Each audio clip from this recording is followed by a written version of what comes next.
Mesdames, Messieurs, bienvenue sur votre site d'information préféré, enquêteplus.com, qui vous propose la revue quotidienne de la presse sénégalaise, laquelle, en ce mercredi 28 mars, reprend ses esprits et apprend de nouveau à appeler un homme président.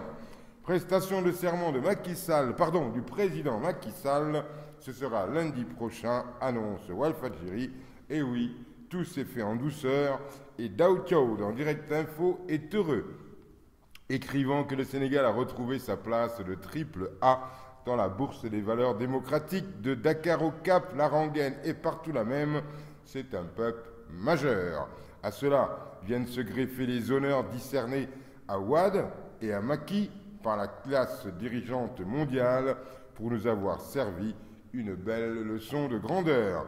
Le soleil, lui, est chiffreur. Macky, 65,8% des suffrages. Ça donne le vertige? Eh ben non.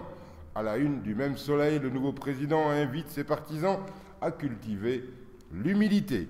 Réumi quotidien titre, Macky prend le pouvoir lundi et prévient ses proches.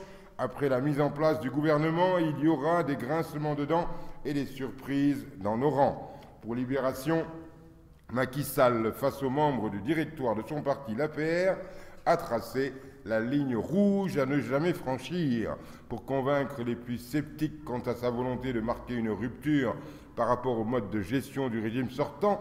Le nouveau président de la République a prévenu, écrit Libération, qu'il n'y a pas de gâteau à partager, mais des difficultés à partager. Pour Macky Sall, c'est toujours dans l'IB, cette victoire doit être décryptée. À la une de là, ce décryptage se précise. Les avertissements et vérités de Macky Sall, titre LAS, qui précise à la une les pensées du nouveau président.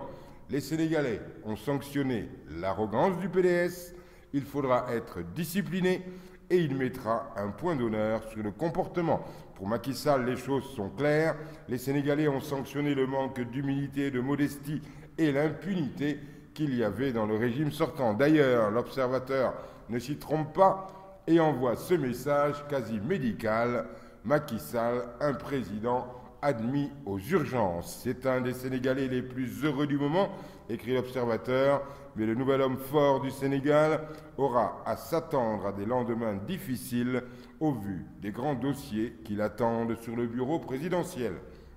L'observateur note que Abdoulaye Wade, qui a bénéficié de son prédécesseur d'un excellent état des finances publiques, a laissé en héritage à Macky Sall un pays semblable à un grand corps malade souffrant de multiples maux.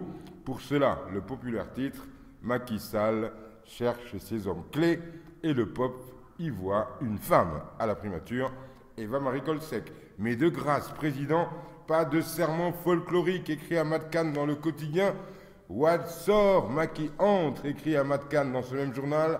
Le sortant s'est ouvert une petite porte pour avoir forcé le passage de sa candidature, une grande porte pour d'autres, pour son coup de fil inattendu. Une humilité. C'est justement la même humilité qui doit animer le nouveau président pour entrer au palais par la grande porte.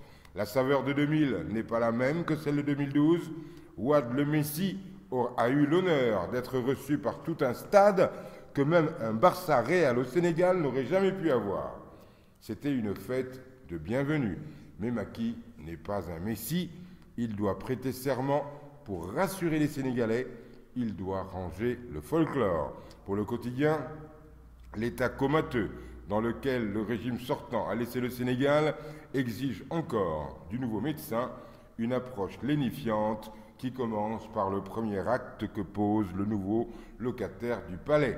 Pour conclure son édito du quotidien, Ahmad Khan écrit que l'ambiance de deuil dans laquelle les libéraux et leurs alliés ont plongé le pays par leur arrogance, leur opulence insolente et le raclage des caisses à coups de milliards, l'assassinat de la République et de ses symboles, dicte au niveau président une nouvelle sonalité et une modestie dans la fête.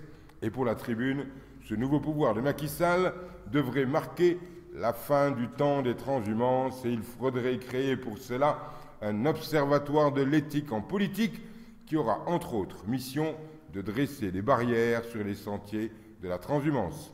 Et c'est Mohamed Mbodj, dans l'entretien qu'il accorde à Enquête, qui le dit le mieux, il faut éviter un gouvernement car rapide. Au vu des nombreux accidents qu'il provoque, effectivement, vaut mieux. Bonne lecture. À demain, même endroit, même heure, même motif, même punition. Enquête plus, c'est plus d'infos en mieux.